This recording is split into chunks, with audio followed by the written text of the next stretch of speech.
E a tua misericórdia, Pai, ultrapassa o tempo, as gerações, o espaço, enche céus, enche terra e transcende tudo que existe e tudo que há. Ó Deus, e nós sabemos que por tua palavra ela se nos revela.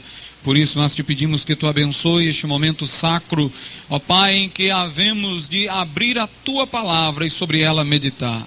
Dá a tua inspiração e faz conhecida a nós e revelada aos nossos corações.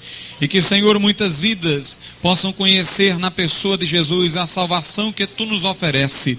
Que através da fé dela se apropriem e possam conosco cantar um novo cântico, o cântico daqueles que hão de morar no céu pela graça e misericórdia de Deus. Assim nós te pedimos no nome de Jesus. Amém e amém. Vamos abrir as nossas Bíblias no Salmo de número 73. Salmo de número 73, versículos de número 18, 19 e 20. Salmo 73, 18, 19 e 20. Tu certamente os pões em lugares escorregadios e os fazes cair na destruição. Como ficam de súbito assolados, totalmente aniquilados de terror. Como ao sonho quando se acorda, assim, ó Senhor, ao despertares, desprezarás a imagem deles. Podeis assentar.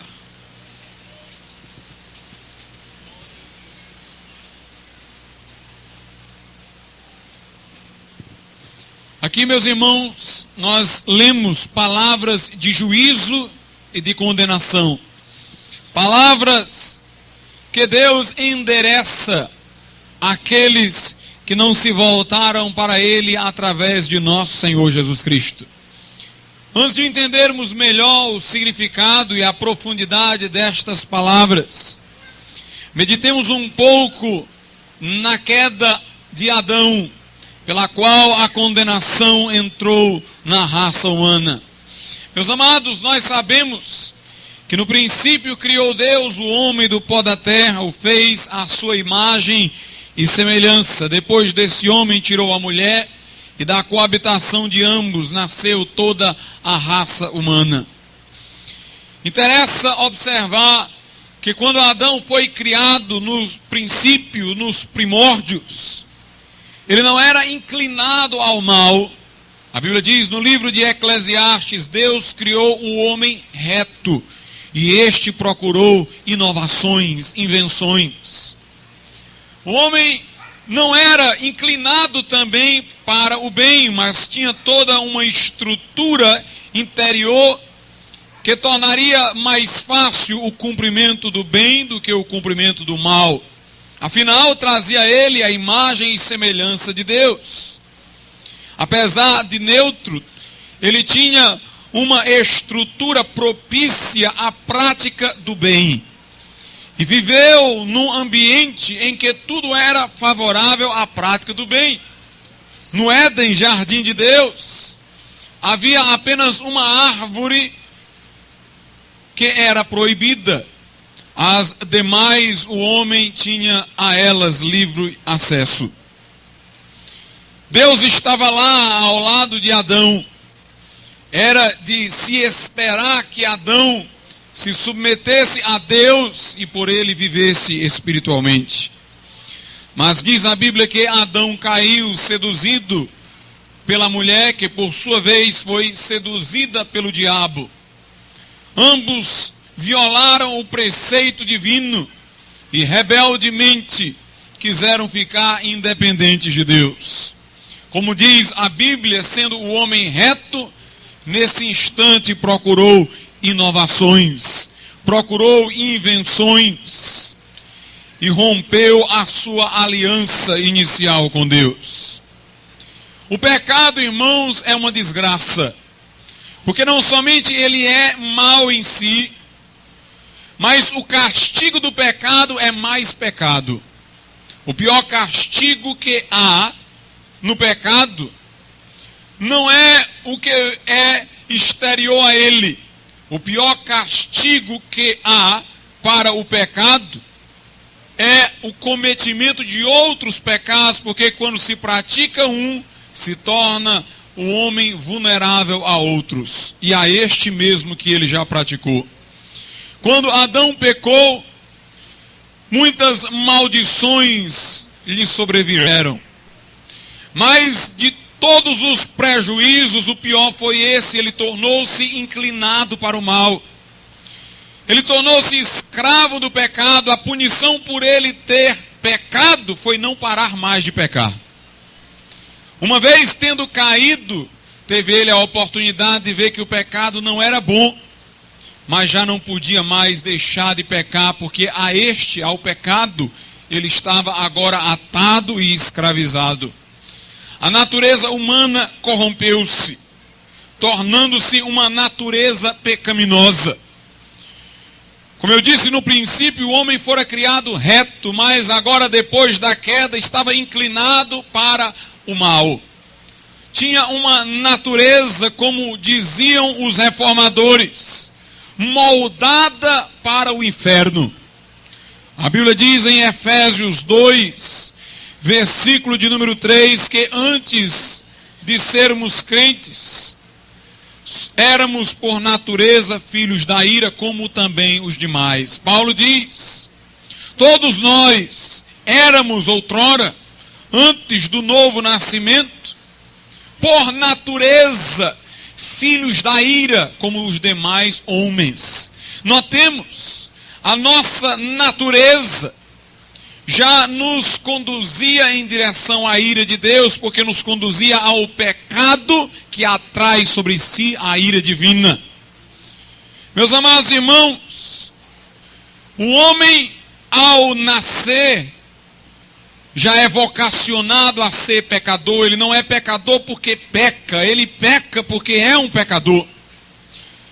Se nós quiséssemos dizer, antes mesmo do homem praticar qualquer ação, o que ele haveria de ser, poderíamos dizer: ele seria um pecador, ele vai ser um pecador. Sua natureza o coloca debaixo da ira de Deus.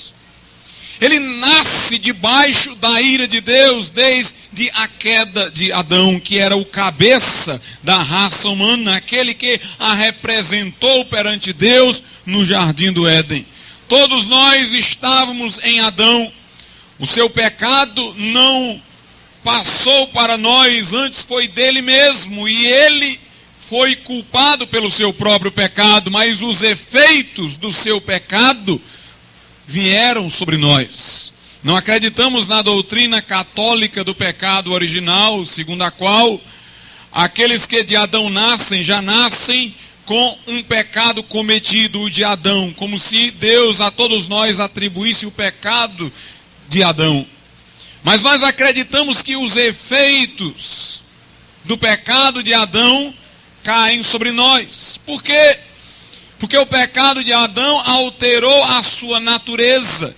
E como há uma regra estabelecida na criação, segundo a qual cada ente gera segundo sua espécie, nós não poderíamos nascer com natureza diversa da de Adão, que nos gerou a todos nós.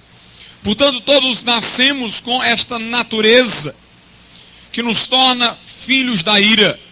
Essa natureza que nos vocaciona ao pecado, que nos faz pecador antes de pecarmos. Essa natureza que atrai sobre nós a ira divina. Como diz Paulo, nascemos mortos espiritualmente. Ou seja, separados de Deus. Nascemos sem vida divina em nós. Os reformadores ensinaram que a natureza pecaminosa consistia numa total depravação do ser humano. E isto é verdade não porque eles disseram, mas porque a Bíblia o diz. De fato, Isaías descreve o homem como um ser que tem uma chaga que vai desde o começo da cabeça até a planta do pé. É assim que Isaías descreve a humanidade. Obviamente ele está mostrando um quadro moral e espiritual dos homens. São eles totalmente doentes e cheios de chagas sob o ponto de vista moral e espiritual. A raça humana, o homem, é um ser totalmente depravado. Mas uma colocação precisa ser feita para que entendamos o que seja depravação total. E a colocação é esta: como é que nós podemos falar em natureza pecaminosa? Se a natureza é o que é natural, se a natureza foi criada por Deus, como é que pode uma natureza ser totalmente depravada se ela veio de Deus, já que é natureza, se é natural, vinda de Deus, como é que pode ser inteiramente corrompida? Agostinho pensou nisso, meditou sobre isso. Dizia ele que, sob o ponto de vista da criação, somos bons. Sob o ponto de vista da queda, somos maus. Ele dizia, na medida em que há em nós uma natureza, há em nós o que veio das mãos de Deus, temos em nós o bem. Mas na medida em que este bem está sendo corroído, há em nós o mal. Meus amados irmãos, o mal, o pecado, na Bíblia não é alguma coisa que tem substância. O mal não é uma coisa, como é o bem. Deus é o bem. Jesus disse, não há ninguém bom senão Deus. João diz, Deus é amor. Mas o mal não tem substância, porque se tivesse, seria uma criação. E não poderia ser criação de Deus, porque Deus não iria criar o mal ou o pecado. E ao mesmo tempo não poderia ser criação de mais ninguém, porque só Deus é criador e pode criar alguma coisa. O mal, portanto, não tem substância. O mal é a ausência do bem. O ódio há quando o amor se vai. As trevas aparecem quando a luz se foi. O mal é a ausência do bem. O mal é um princípio de destruição. Assim como o ferro que vai se desintegrando pelo ferrugem, assim também é a nossa natureza sob a atuação do pecado. O pecado só existe no bem. O pecado é alguma coisa que vai destruindo o bem. Nós não podemos falar no pecado, nós não podemos falar no mal sem o bem. Podemos falar no bem sem o mal, mas nunca no mal sem o bem.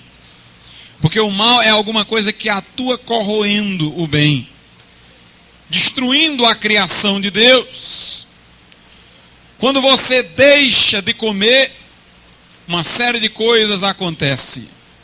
Dentre elas você fica fraco e sem forças para andar.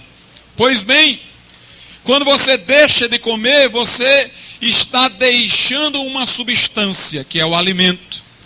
Deixar de comer é abster-se de uma substância, é a ausência de substância. No entanto, há efeitos em você, você fica fraco.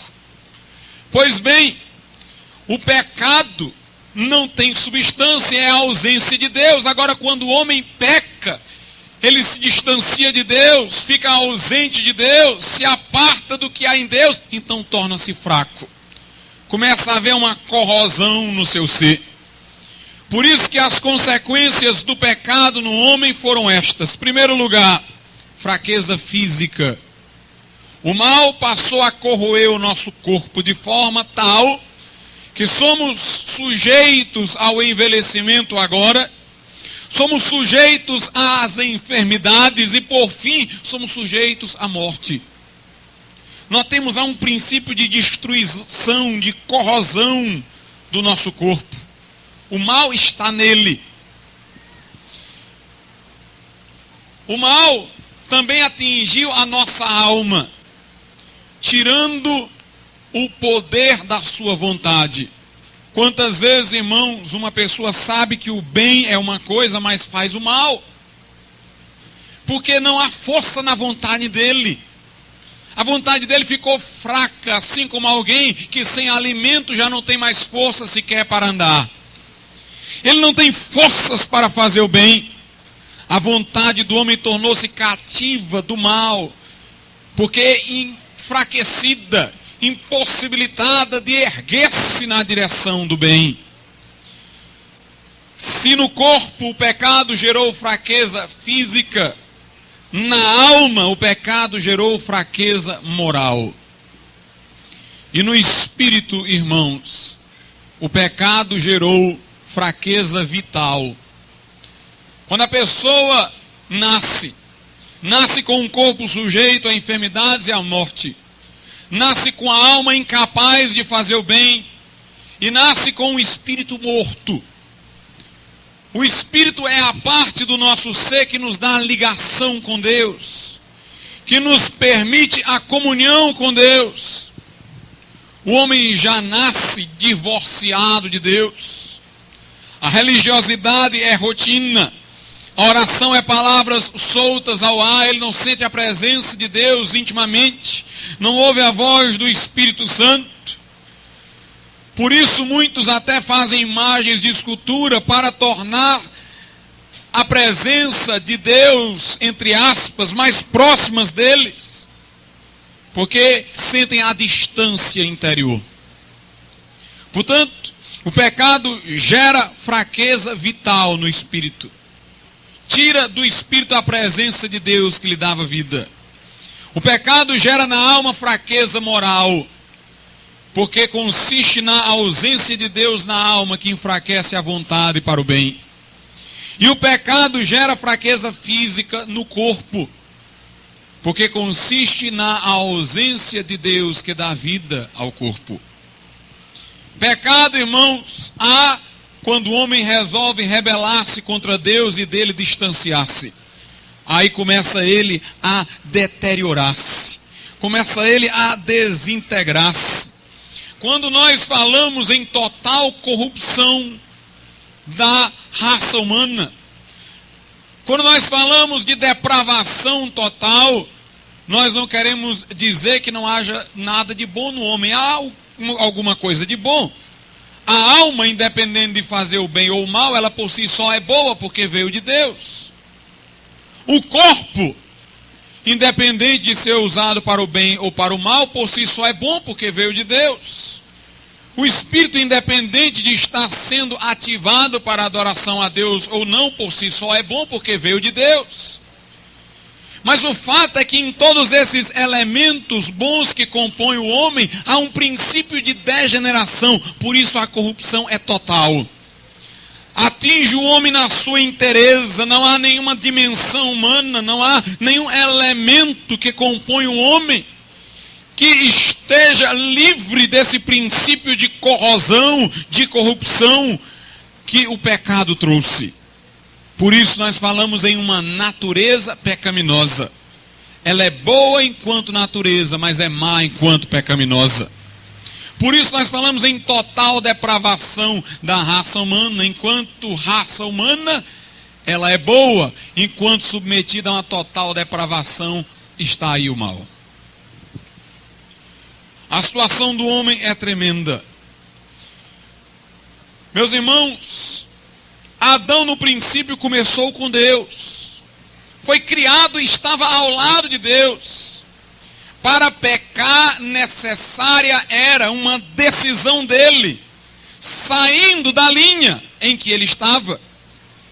Para que ele servisse a Deus, não precisava sequer tomar uma decisão nova, bastava ele seguir o curso normal das coisas. Mas para que ele pecasse, ele precisava tomar uma decisão de sair do curso natural em que se encontrava, e o fez. Tomou uma decisão saindo dos planos de Deus. Mas agora a coisa inverteu-se. O homem nasce no rio do pecado. O homem nasce arrastado por uma correnteza do mal. E para que ele saia dela é preciso uma decisão sua de segurar nas mãos de Jesus Cristo, que pode dar a ele poder para a salvação. Quando alguém nasce hoje, nasce debaixo da ira de Deus. Se ele não aceitar Jesus, Não é a partir do momento em que ele ouviu e rejeitou que ele ficou condenado, não. Antes de ouvir, ele já estava condenado. Não é depois que a pessoa ouviu a pregação e rejeitou que então ela ficou condenada, não, irmãos. Ela estava condenada antes. Por isso nós temos que pregar o evangelho, igreja. Por isso nós temos que anunciar o evangelho nos 4 cantos da terra. Porque se nós nos calarmos, nós estamos privando pessoas de mais oportunidades para serem salvas. Por isso nós temos que falar, quer ouçam, quer deixem de ouvir. Por isso que nós temos que proclamar a tempo e a fora de tempo. E anunciar incessantemente o Senhor Jesus Cristo. A Bíblia diz em João 3,18 o seguinte: quem nele crê não é julgado. O que não crê já está julgado. Nós temos aqui a palavra de Deus. Diz assim, quem nele crê não é julgado. O que não crê já está julgado. A Bíblia diz aqui em João 3,36. Por isso quem crê no Filho tem a vida eterna. O que, todavia, se mantém rebelde contra o Filho, não verá a vida, mas sobre ele permanece a ira de Deus. A ira de Deus já estava sobre ele. E porque ele rejeitou o que ouviu, ela permanece, continua, já estava. Aqui fala, inclusive, do ímpio que se mantém rebelde. Ele já nasceu rebelde. Se depois de ouvir a palavra ele se mantém rebelde, sobre ele permanece a ira de Deus que já estava sobre ele. O homem está debaixo da ira de Deus quando nasce, espiritualmente morto, enfraquecido moralmente e tendente à morte física. É assim a situação catastrófica do ser humano. E digo mais, irmãos, o homem não é um ser que peca esporadicamente. O homem, no seu curso natural e normal, está continuamente em pecado, ininterruptamente.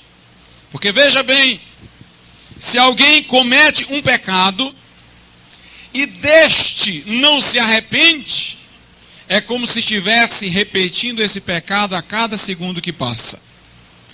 Alguém que praticou um pecado, dele não se arrependeu, não o confessou, não voltou-se para Deus buscando refúgio, perdão e livramento.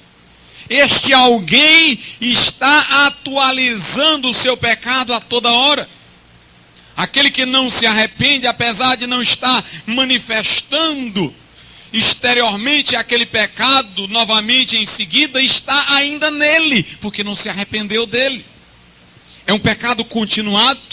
Aí quando ele comete outro pecado e não se arrepende do outro, aquele pecado é como se ele estivesse a toda hora cometendo, está toda hora atualizado, afrontando a Deus.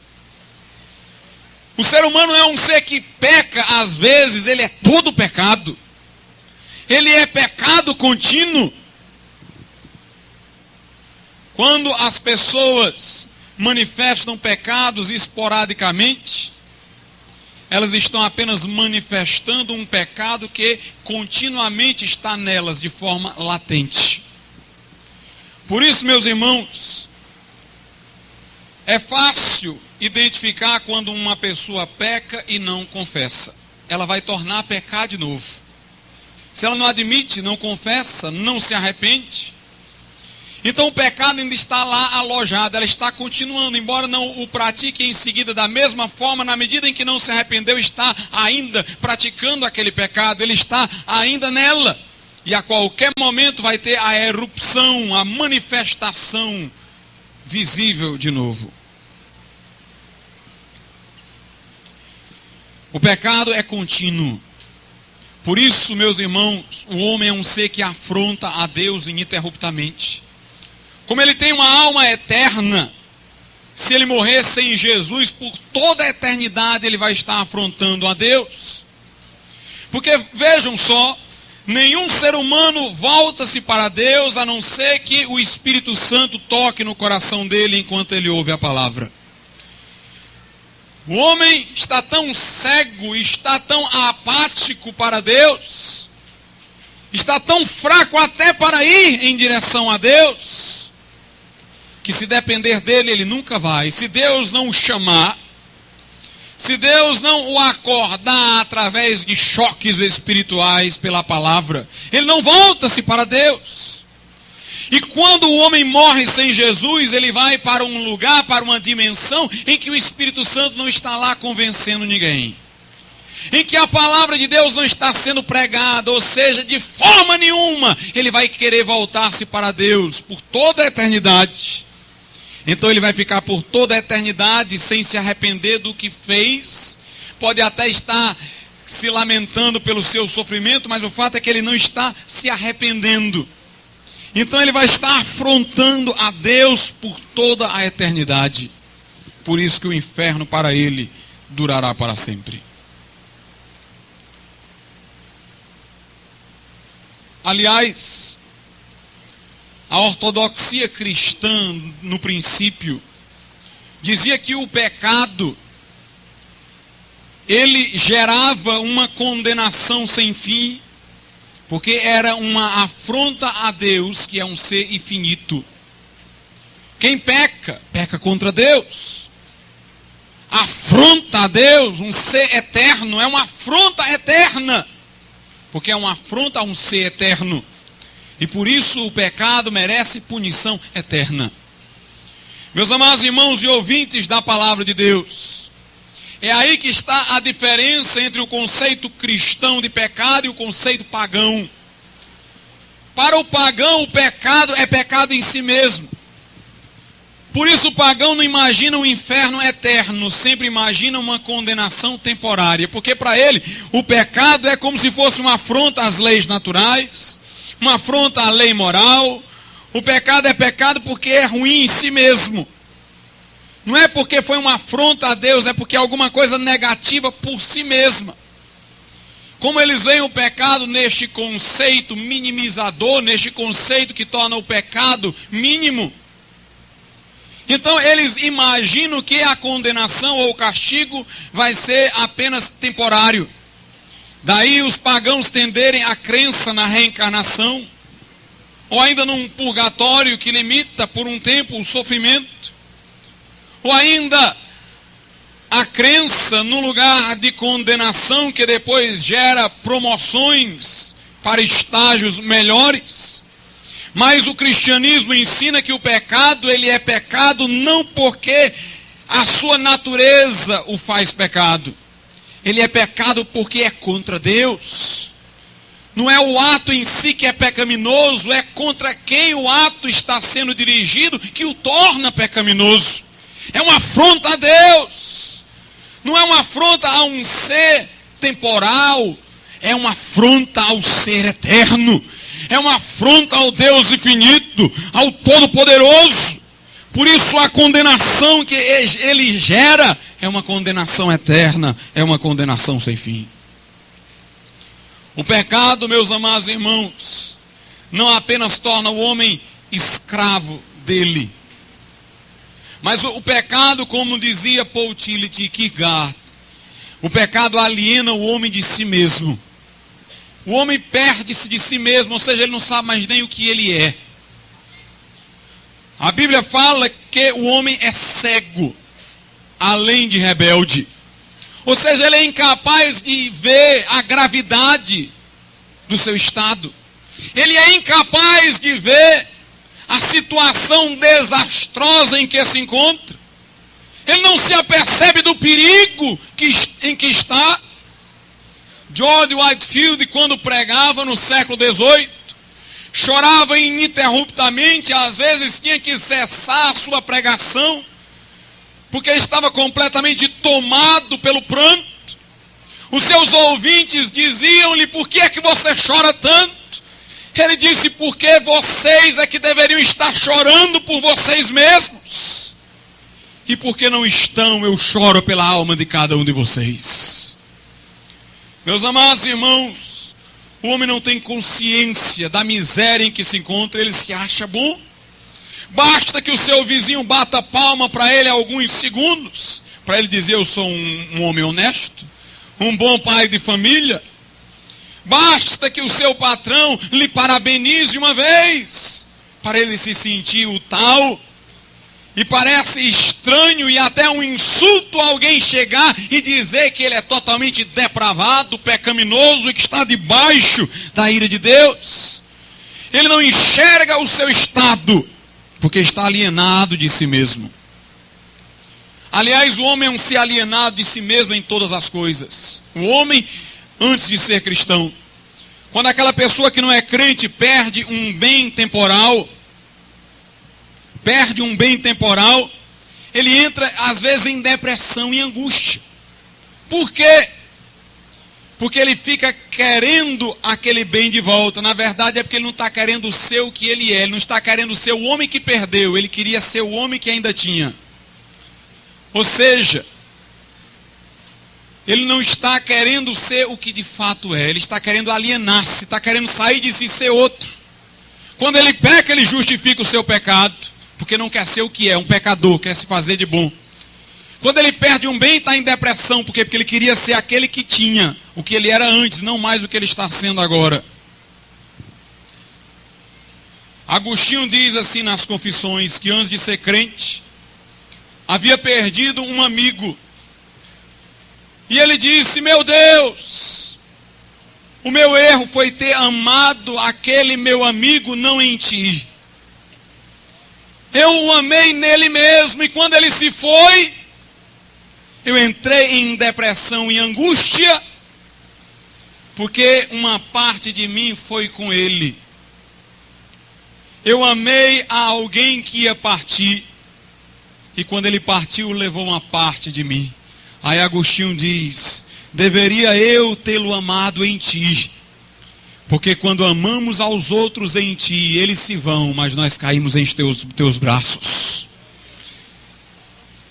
Quando amamos os outros em ti, eles partem, mas nós ficamos contigo, e era em ti que nós os amávamos.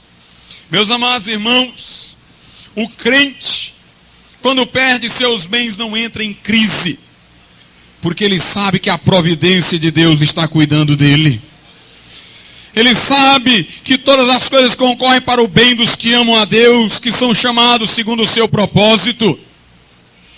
Ele sofre, mas não queria ser o que não sofreu. Ele quer ser o que sofre mesmo. Ele quer ser o que é, porque ele sabe que Deus está cuidando dele, dirigindo todas as coisas.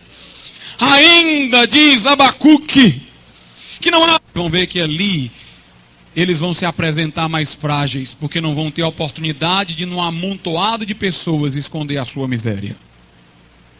O homem isolado é o homem real no que diz respeito a Deus.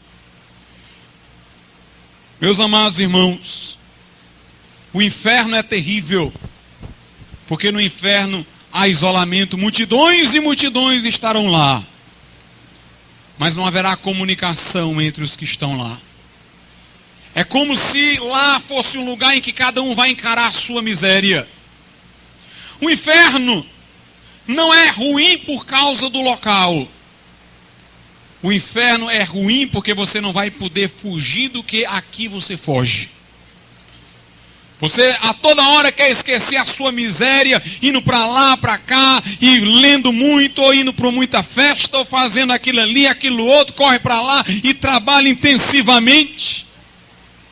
Mas lá no inferno você vai estar sozinho e vai ter que encarar o que tem dentro de você por toda a eternidade. É preciso o homem voltar-se para Deus, cair em si, é a expressão bíblica.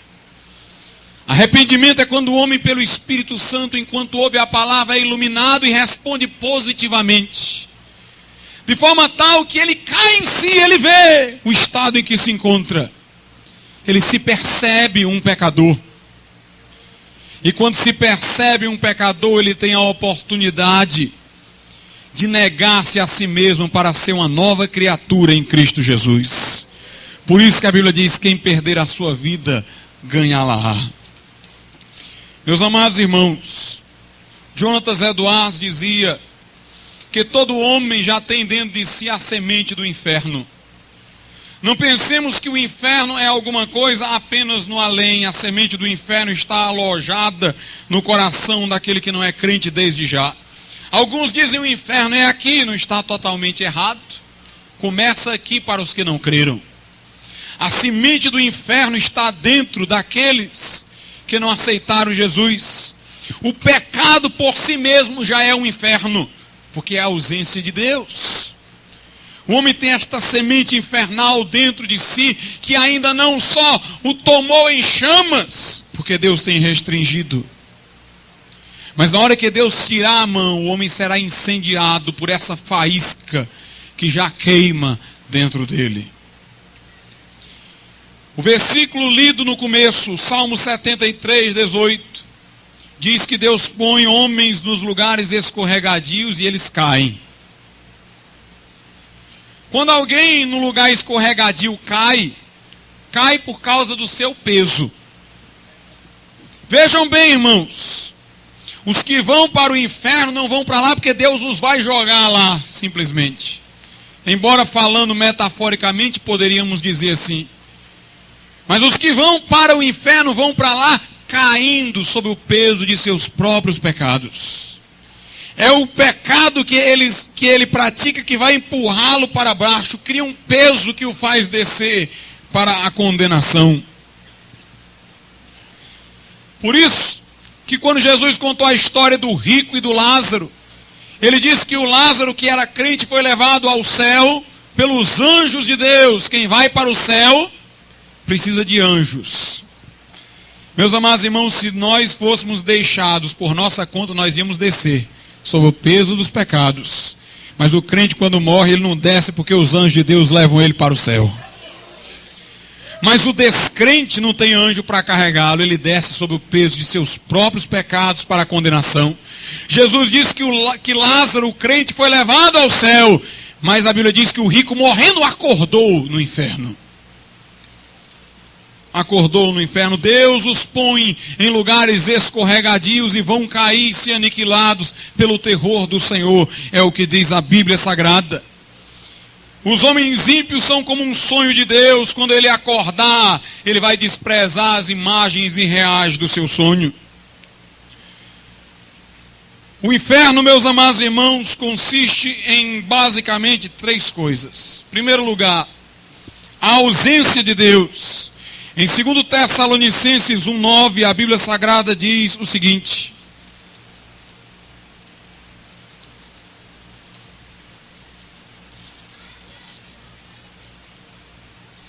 estes sofrerão penalidade de eterna destruição, banidos da face do Senhor e da glória do seu poder.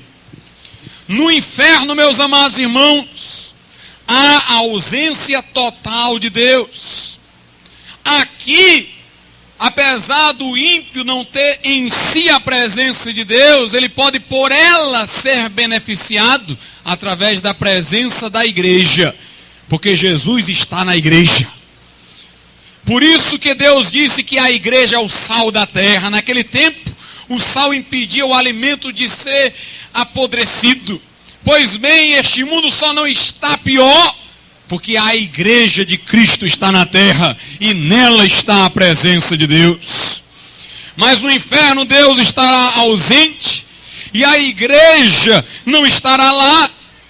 Aqui há crentes orando pelos descrentes.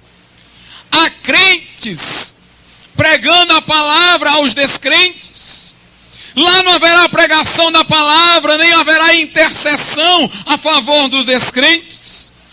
Aqui, o que não é crente pode chegar a um culto e sentir por um pouco a presença de Deus no ambiente. Lá não haverá estes cultos. Aqui também diz, irmãos, que os ímpios serão banidos da face do Senhor e da glória do seu poder. A Bíblia diz que os céus proclamam a glória de Deus e o firmamento anuncia o seu poder.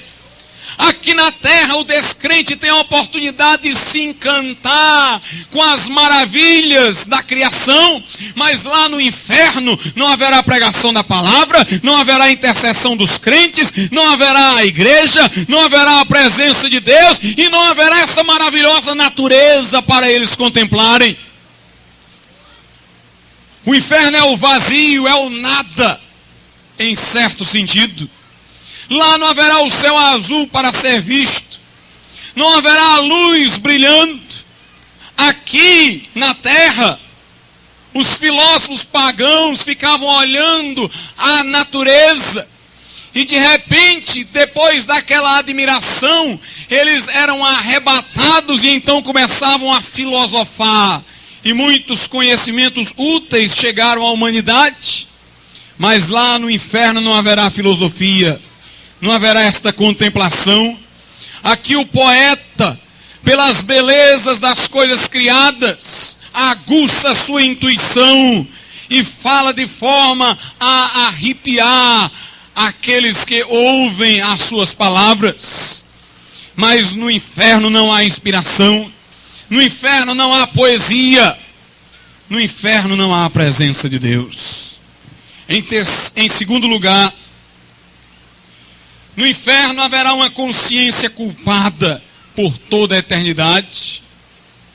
Os homens ficarão recordando-se do dia em que ouviram a palavra e não deram atenção. Ficarão lembrando-se das oportunidades que tiveram. Os pecados cometidos vão queimar em suas consciências. Em terceiro lugar, o inferno é chamado de destruição eterna, destruição sem fim.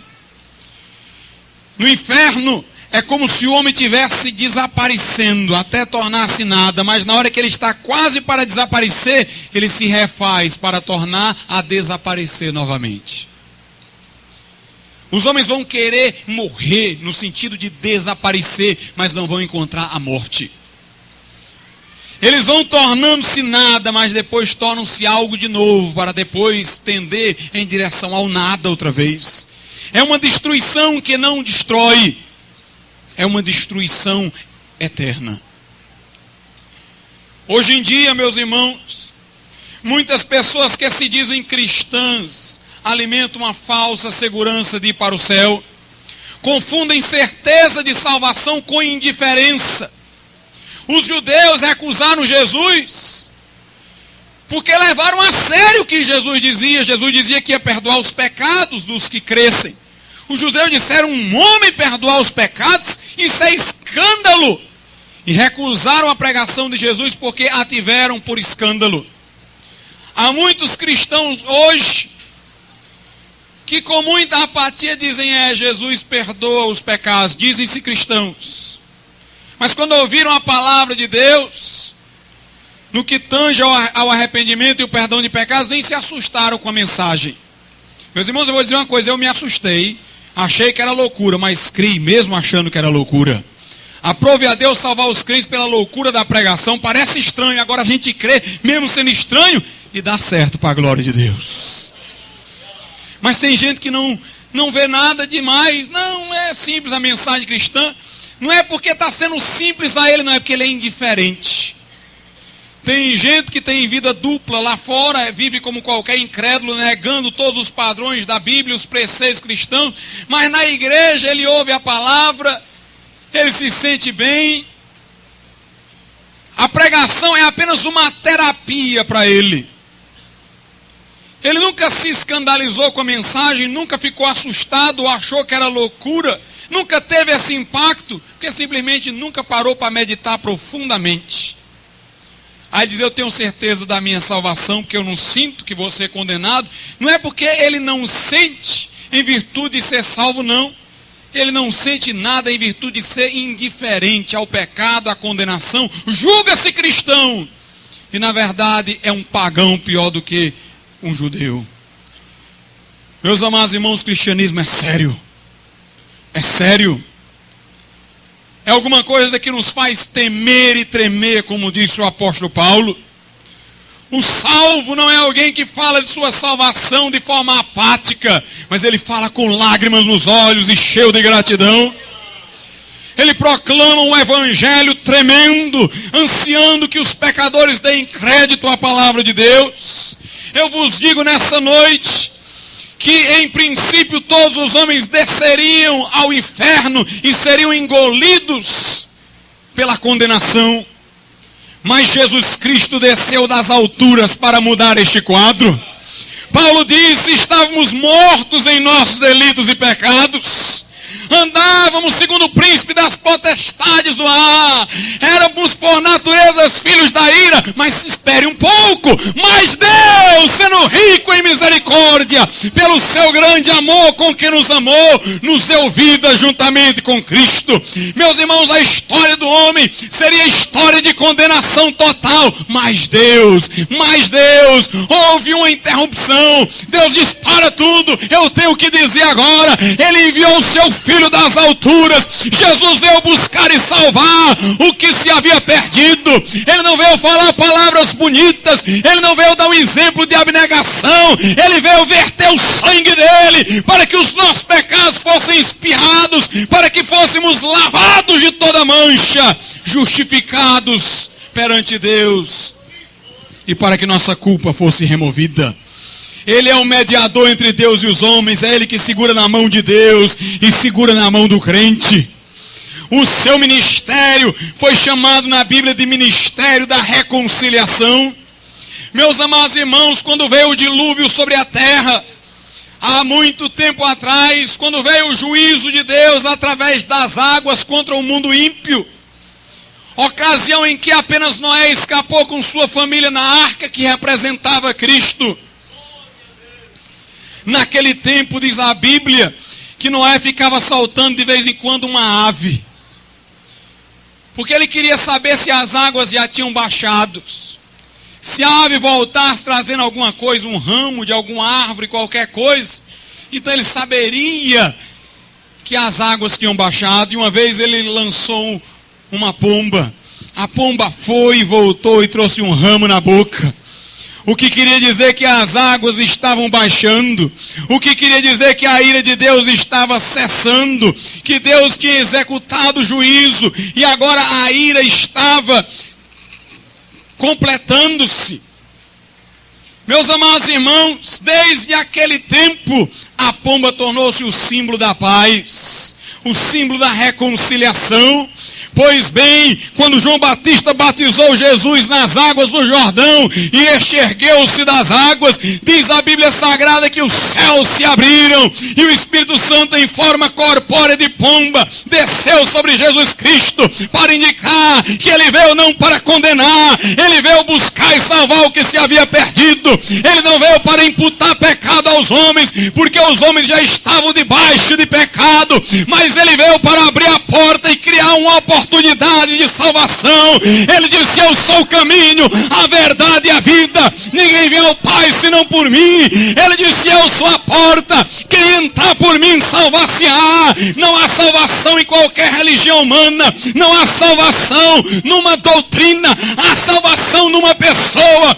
A pessoa de Jesus. Ele tomou sobre si os nossos pecados. Caminhou para o Gólgota. Submeteu-se à cruz. Pagou as nossas iniquidades e bradou: Pai, está consumado. E para que você saiba que ele venceu e não que perdeu, ao terceiro dia ele ressuscitou dentre os mortos, está vivo, é o nosso advogado e pede por nós junto ao Pai. E ele está dizendo: o que vem a mim de maneira nenhuma o lançarei fora.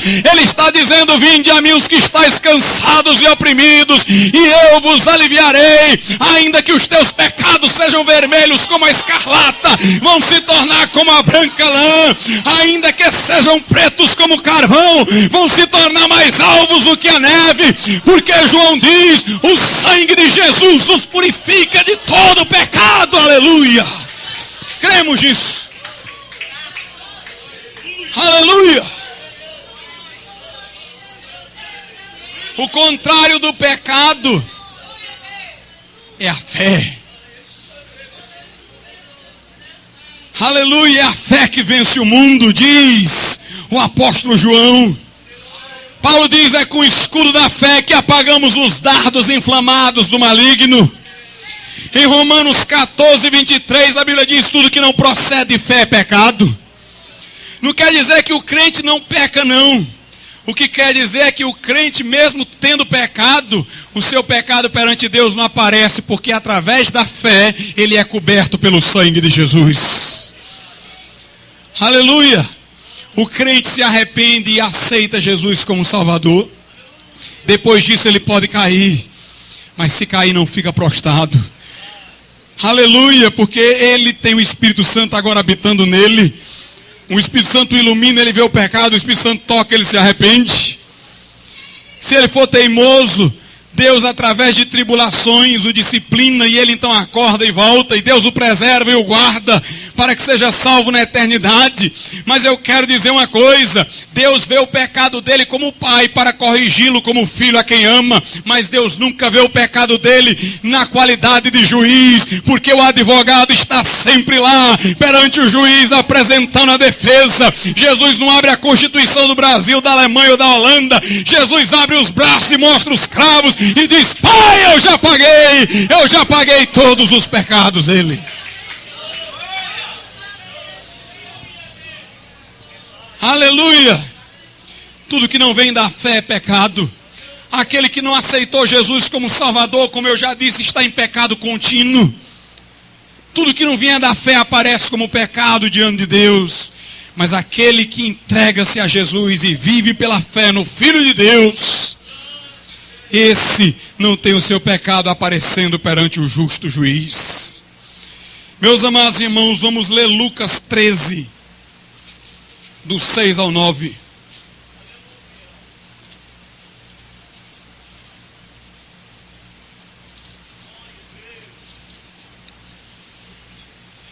Então Jesus proferiu a seguinte parábola: certo homem tinha uma figueira plantada na sua vinha, e vindo procurar fruto nela, não achou.